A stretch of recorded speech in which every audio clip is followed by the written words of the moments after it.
நமஸ்காரம்.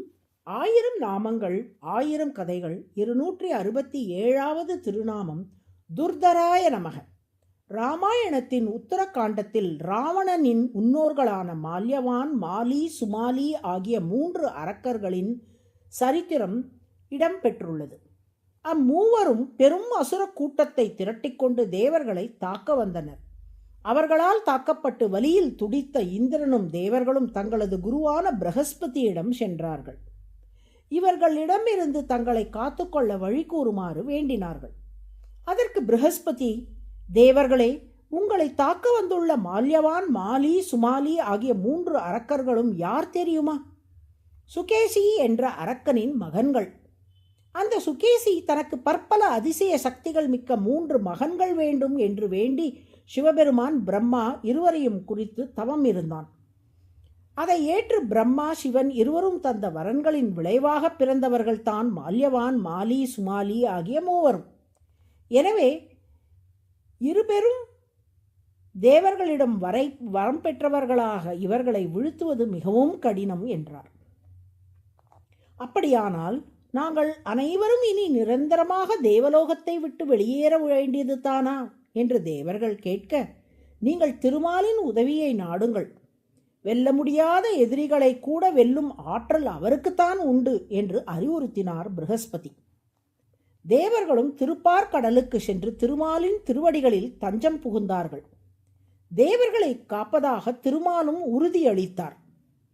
திருமாலிடம் தேவர்கள் தஞ்சம் புகுந்ததை அறிந்து கொண்ட மால்யவானும் அவனது சகோதரர்களும் தங்கள் அசுர படையை தயார் நிலையில் வைத்தார்கள்.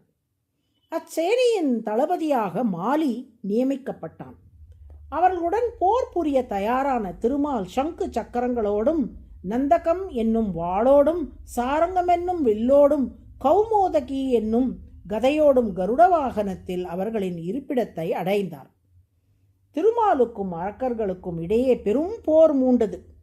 கருடன் தனது இறக்கைகளால் அசுர சேனையை தாக்கி துவம்சம் செய்தார். கருடனின் பிரபாவத்தால் மாலியின் சேனையில் இருந்த பெரும்பாலான அசுரர்கள் மாண்டு போனார்கள். அதனால் கோபம் கொண்ட மால்யவான் கூரிய அம்புகளால் கருடனை தாக்கத் தொடங்கினான். தன் பக்தனாகிய கருடனை மால்யவான் தாக்குவதைக் கண்டு மேலும் கோபம் கொண்ட திருமால் தனது சக்கராயுதத்தினால் மால்யவானின் தலையை கொய்து அவனை அழித்தார். இறக்கும் தருவாயில் தனது சகோதரர்களான மாலி, சுமாலியிடம், நீங்கள் இங்கிருந்து தப்பித்து ஓடிவிடுங்கள், நீங்கள் உயிர் பிழைக்க அதுதான் வழி என்று சொல்லிவிட்டு உயிர் விட்டான் மால்யவான்.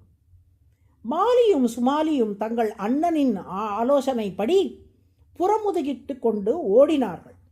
அப்போது திருமால் தனது சக்கராயுதத்தை அவர்கள் மேல் ஏவினார். சக்கரம் தங்களை நோக்கி வருவதை உணர்ந்து கொண்ட அவ்விருவரும் புறமுதுகிட்டு ஓடுபவர்களை தாக்குவது போர் தர்மமாகுமா என்று திருமாலிடம் கேட்டார்கள். பொறுத்திருந்து பாருங்கள் என்றார் திருமால். திருமாலின் சக்கராயுதம் இருவரையும் தாண்டி கொண்டு முன்னே சென்றது. அதன் பின் முன்னாலிருந்து அவர்களை நோக்கி வந்து மாலி, சுமாலி இருவரின் கழுத்தையும் கொய்தது.